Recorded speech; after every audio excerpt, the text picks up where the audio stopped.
We really have to treat AI as infrastructure and not just software. And that really requires an operating model shift, because I don't recall, Imran, any other technology that was as critical to treat as infrastructure, like a core ingredient to a cake and not just that frosting on top.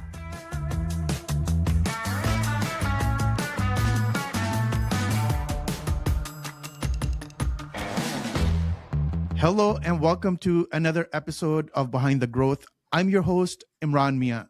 Today we're diving into the journey of Kristen Melchanovsky, a leader who's been right at the intersection of AI, innovation, and enterprise transformation, and someone who's really pushing us to rethink what intelligence means in today's organizations. Kristen, welcome to the show. Thank you so much for having me, Imran, and thank you to everybody who's tuning in. I'm excited to be here with everybody. Wonderful. Kristen, you've had an incredible journey from JP Morgan to Morgan Stanley to EY and now at BMO. Somewhere along the way, you also wrote Return on Intelligence and launched a podcast. Was there a specific moment where it clicked for you that the enterprise world was getting AI wrong and that you needed to help reframe that conversation? Imran, there actually was. So I felt that leaders were over focusing on the capabilities and under focusing on the operating model, the economics, the trust, and the architecture.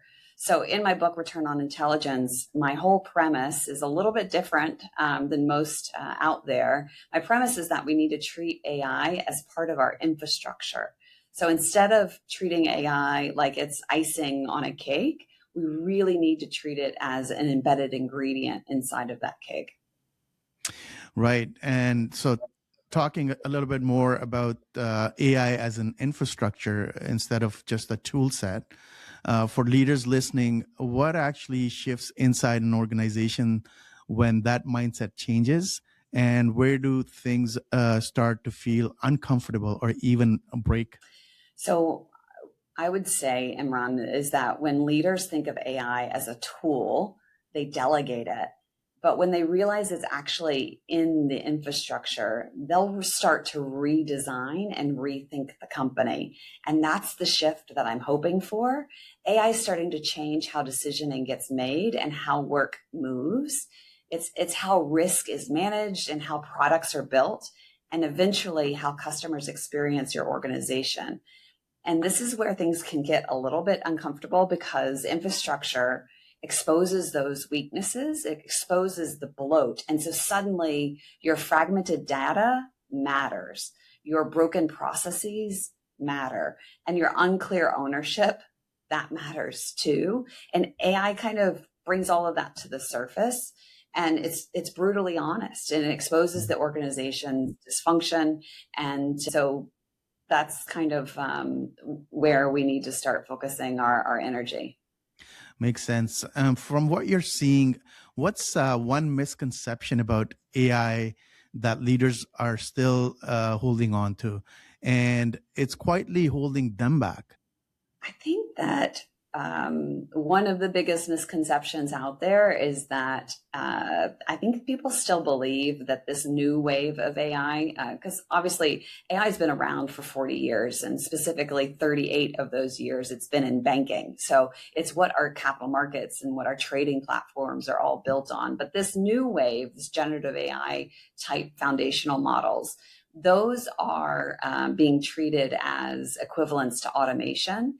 And that is really the misconception and outdating that particular part of the technology, because the opportunity is decision advantage.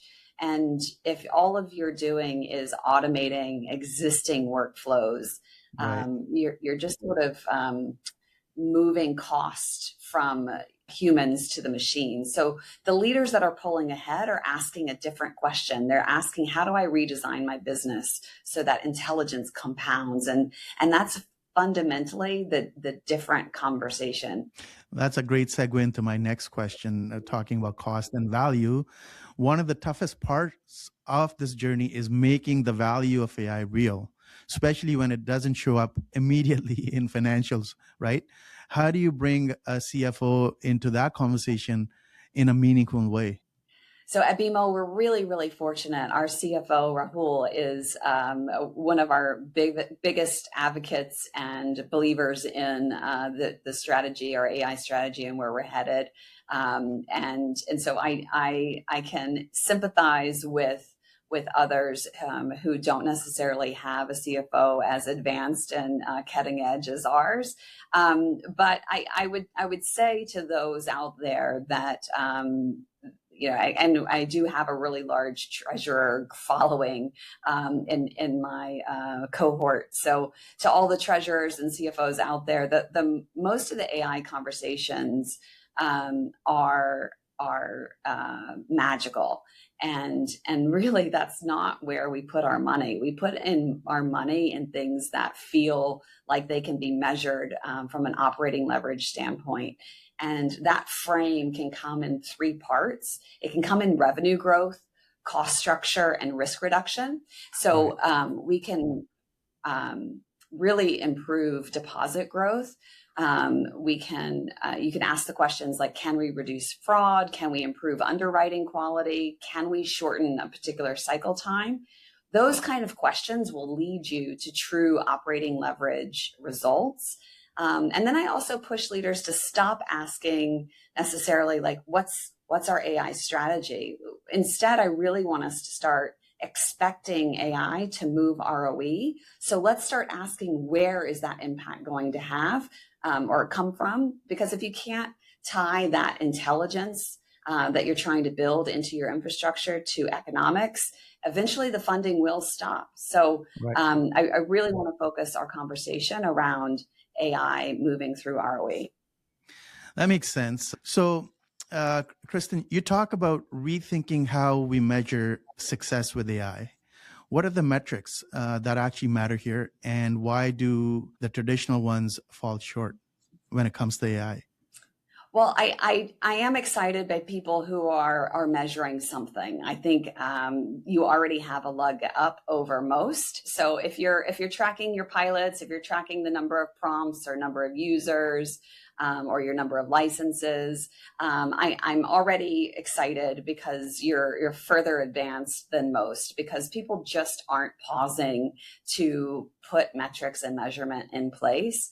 But then for those who are measuring those particular things, I would like to then push that cohort into something a little bit more advanced. And so most people aren't measuring anything. And then there's a subgroup that are measuring the things that I just mentioned. And those things are activities. And again, I'm at least you're measuring something. So I'm okay with that. But the next push is really about outcomes, the business value that you're trying to achieve, and tying that back to your operating leverage or your return on equity. And that is going to be measured through something I call decision velocity. So how do you measure the benefit of the agents coming into your system and the agents coming in and adding value to customer conversations, adding value to fortifying your risk framework? What type of revenue per employee are you getting out of the decision velocity that you implemented? You can measure time to insight. So all of these things are ways that we can get to measured business value. Increasingly, I believe every company is going to need some form of human to agent ratio. Right. But it needs to also have a denominator, a beta added to that. So Imran, in Principle 20 in my book, I introduced this financial metric where it's a unique way of capturing intelligence with your operating leverage. And it's really about how much intelligent capacity do we have and are we creating with these agents. Right. And there's a line you wrote that really stands out, and it's about innovation without empathy is like efficiency without trust. What does that actually look like in the real world, especially in a space like banking where everything's so driven by risk and compliance? Imran, in banking, trust is our product. Like that is the fundamental component of banking. People put their their assets into BMO because they trust our platforms, they trust our bankers, they trust the whole system and what we stand for. And AI can absolutely make things faster and it can make things less expensive, but we have to do that in a way that customers feel confident, they feel connected, they feel like they are equally treated or even specially treated. So that hyper personalization is something that can really connect you with your client base. So innovation without empathy is merely efficiency without trust. And the winners in AI are not just going to be the small institutions. They're going to be those institutions that customers trust to let AI act on their behalf. But then at BMO, trusted relationships are everything. And so you're going to interact with our technology. We hope it's a flawless experience, as if you don't even know it's there. And then our trusted banker, our teammates are still going to take you to, to have those personalized experiences with us. Right. And you're not someone who's just talking about this stuff. You're actually making real decisions in your current role. Perhaps you could share one tough call that you've had to make that more leaders should be openly discussing. So one hard truth leaders avoid discussing is just because you can deploy AI doesn't mean that you should. There's moments where speed is actually irresponsible, especially in highly regulated industries like BMO. And I've had to make decisions to slow things down when governance or identity or control layers weren't quite ready yet. And I'm okay with that. I see governance as a partner, as a friend, and it's really a part of having disciplined innovation. And again, trust is everything. So we have to make sure that everything that we're doing is building upon the years of trust that we've earned. Right. I want to shift our focus just a little bit. I want to go to your book, which, by the way, Return on Intelligence, is full of insights. There are 43 principles. So my question is, out of those 43 principles, which is a lot for any leader to take on, if you were starting out, if someone said, I can only focus on a handful right now, which ones would you point them to first, and how should they think about where to start? So in the book, I actually wrote it in such a way that there's 3 parts to it. And it's not meant to consume all 43 at once. But if you're new, there's a section for you. If you're further advanced, there's a section. If governance is an issue, there's a whole section on just that part. And I think that is where I would start.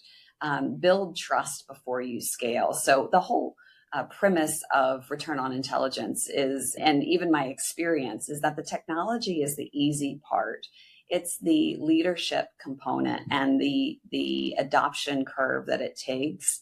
That's the harder challenge. And so starting with building trust before you scale is making sure that governance is in place and you use governance as a growth enabler and not a blocker. I think that's really where I ask people to be. And the other thing is just focus on one bottleneck every month. That doesn't even have to be technology related. So this is something I ask my teammates is you control your day. And we at BMO, we've put out our generative AI into the hands of every single employee. We put AI for all training in the hands of all employees. And so they really can leverage this technology in their day to day. And so we give them the permission to win. We give them the permission to eliminate a bottleneck every month in their process. We give them permission to redesign how they accomplish something. And we're looking for that transformation at the individual level. And that real transformation happens when they remove friction from their daily life. And that momentum, that ripple effect really, really does compound. So those are 2 of my favorites that really will help. then again, what we mentioned earlier, Imran, is that we really have to treat AI as infrastructure and not just software. And that really requires an operating model shift, because Right. I don't recall, Imran, any other technology that was as critical to treat as infrastructure, like a core ingredient to a cake and not just that frosting on top. So those are the secret sauce ones if I had to go somewhere first. That's great advice. Your role now also includes quantum, which still feels pretty far off for a lot of leaders. Are they underestimating how soon it'll matter, and what should they be doing now to be ready? Um, so Imran, the answer to this is sort of yes or no. If they're under or overestimating something, the underestimating part to this is genuinely the long-term impact that quantum is going to play on society. And then I would think that I don't think everyone realizes the near term compound of what's about to happen. So I'm in the camp and belief that quantum advantage is going to arrive in niche areas, very Right. specific uses, likely in the coming months, but certainly by the end of the year. And so that I don't think very many people are really realizing how close we are to that tipping point. Quantum's not replacing AI. Quantum will amplify AI. It'll be used symbiotically. And I think that, leaders are waiting for the certainty of this moment to arrive before they really think about it, because unfortunately, in the quantum area, we've been saying that it's coming for about 20 years. So we haven't done ourselves any favor. But now that the moment really is here, we really need people to be quantum ready. And so this means crypto agility, it means talent awareness, partner. We've made some really public announcements around our partnerships in the quantum arena. And we also need to be identifying the problems in your business where quantum will make an impact. And that is particularly in financial services around optimization. So when quantum arrives, the organizations that have already prepared their architecture like we have are going to be Well, able to move pretty quickly. sounds great. We're coming up on our time, and we do have a rapid fire round. But before that, I want to ask you one last question. For someone listening who's already in the middle of an AI rollout and it's not going the way they'd hoped, what's one promise they need to make to their team or organization to get things back on track? At BMO, we are very, very in the camp of believing that AI is here to amplify our teammates and our clients' value. And we're using AI to elevate our teammate. And that is something that I think we believe in. That's how we're approaching it. That's why we're giving the tool to every single employee. We're not leaving anyone out, and training to every single employee. Again, not leaving anyone out. And I think that people resist AI when they think it's being done to them, but instead our approach is really to help them be curious with it, embrace it, and really believe that this is being built with them, because it is. And Right. and I also think that leaders need to be honest. So one of the things that we're saying is, we want you to be curious, we want you to try, but also you have an obligation to be curious and an obligation to show up with this technology. We need everyone to get comfortable, because new forms of judgment, of creativity, and even problem solving are emerging, and trust is going to grow in that transparency. So that's really the promise that I make to an organization, is that we're doing this to elevate your value. Makes sense. So we go on to our rapid fire round. We have 3 questions. So let me start with the first one. What's one AI capability leaders are overhyping right now? Um, Hard, Fully hard to pick one, autonomous. right? Hard to pick one, but the fully autonomous agents replacing humans broadly. But Imran, God, you got to get me too, because runaway AI is the other complete overhyped doomsday one that's just not real. Right. And on the flip side, what's one they're not paying enough attention to? This thing called decision velocity, decision intelligence is probably the biggest value for a firm, and making materially better decisions faster and measuring them. I think we're kind of missing out on that, even in conversations.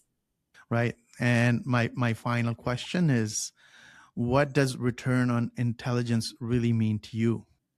It's a belief that in the next era of business, competitive advantage is going to belong to organizations that convert intelligence into measurable economic value safely, repeatedly, and at scale. Amazing. Kristen, thank you so much for sharing your perspective and your journey with us today. There's a lot here that I know our listeners will take away and reflect on. And to everyone tuning in, thank you for being part of Behind the Growth. We'll be back with more conversations that unpack the real stories behind growth and transformation. Until next time, this is Imran Mia wishing you a healthy, inspired, and growth-filled day ahead.